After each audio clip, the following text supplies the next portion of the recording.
د یم له طبیعته نه بس و بس ناجوړه سړی دی ټیک دی مړه دغو نه سوچ یې دی چې کور ته په لاړ شي وینې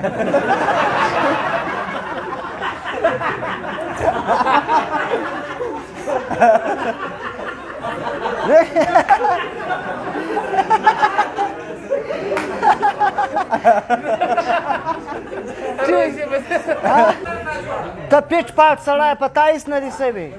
نه نه ته ډېر زبردست طاقت شان برابر ای تا دا تربرونه ناجوړه کوي هو څنګه راوتلی وې تغې ناجوړه نه وې وینې هایه بیا لاړ سې پرېوځي زه پل شاټ یم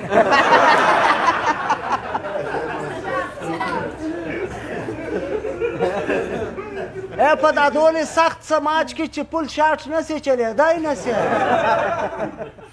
له ورځې 200 شانده را روان دي په تا کې یې وایي ګوره دا د دوی ذمهواري نه ده دا ستا ذمهواري ده ته به یې ذباسې که نه دغه رنګه ده که پژ یې بندی ده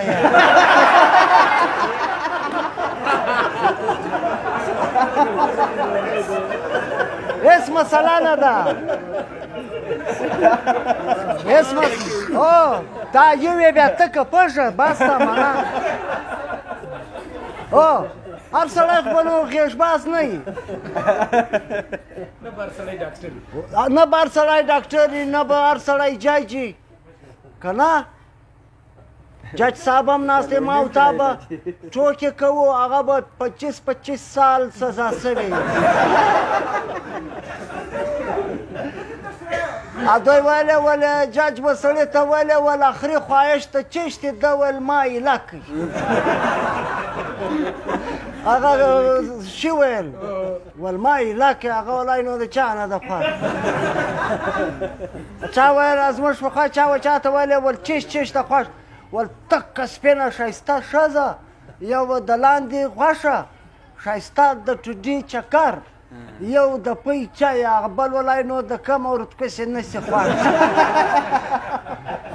خانزۍ یوه شپه زه ورغلم او یاره 200 دارنګه صوفیان ناست وو ما هلته یې کړي چشتې سي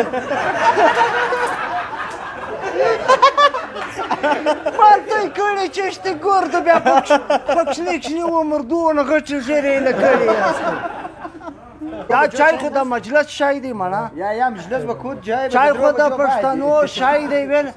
د ګوړې چای څنګه چای کوي مړه شنې ترخې دارنګه یو شای به وکړو سر ته مزه سر څونه ښه سړی زموږ نایب کاسد ولګېږي بدماشي سي شروع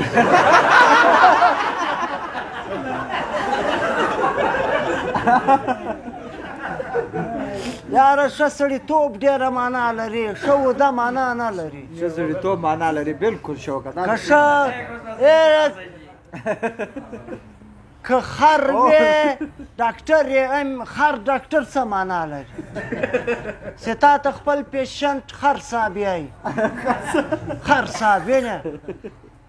زموږ پخوا یوه سړي ستن په مریض چخ که سرنجه بلې خوا راووت دلته په چخ کې هغه هلته راووت هغه وله اوبه هلته روان دي ډول کونه ټینګه